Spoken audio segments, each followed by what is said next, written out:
तारिक साहब, जब हम जनूबी अजला की बात करते हैं तो इस वक्त वज़ीर आला खैबर पख्तूनख्वा और गवर्नर फैसल करीम कुंडी और गंडापुर दोनों ही DI खान से हैं।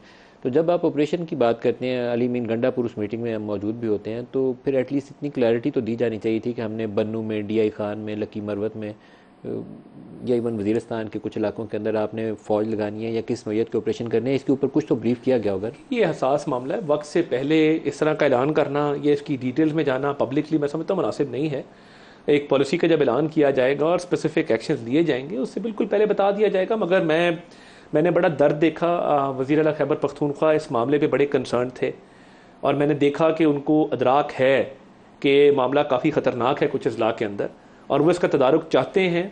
ख़तरनाक अजला में आप किस किस को शुमार करते हैं? देखिए, जो जनूबी अजला हैं उस हवाले से तफसीली ब्रीफिंग हुई और उसके अंदर बाकायदा तौर पे वज़ीर आला खैबर पख्तूनख्वा ने ना सिर्फ ये यकीन दहानी कराई कि वो मुकम्मल तावन करेंगे, बल्कि वो इसका हिस्सा होंगे इंशाअल्लाह ताला। जब भी कोई ऐसा मामला होगा जिसके अंदर मामलात को आगे ले जाया जाएगा।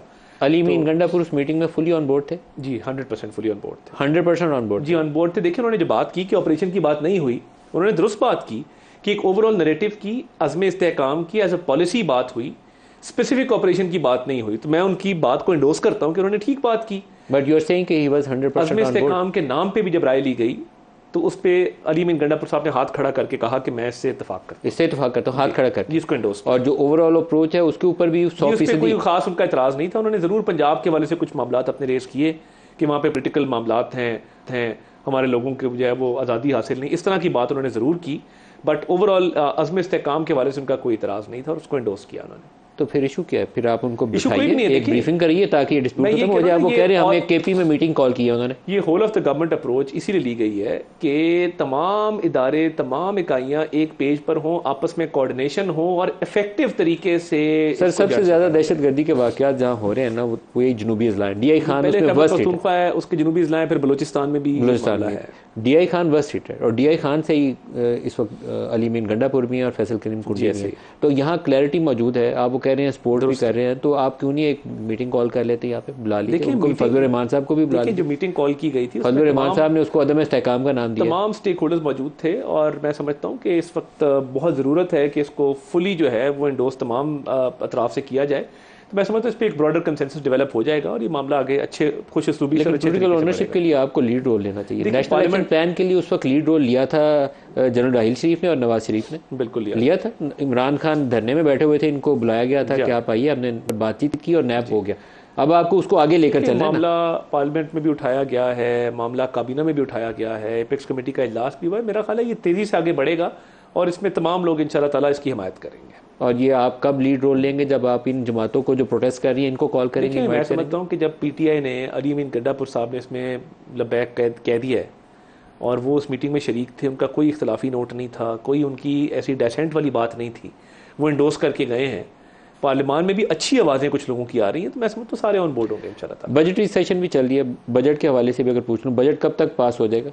मेरा ख्याल है जी मैक्सिमम 29 तारीख तक की पास हो जाएगा, 29 तक। कल से कट मोशन शुरू हैं और डिमांड। आज वज़ीर आज़म साहब ने तो कहा कि हमने IMF की मर्जी से बजट बनाया, मजबूरी है, क्या कर सकते हैं? तो फिर इसका मतलब IMF का प्रोग्राम भी आपका इसके बाद फॉलो करेगा?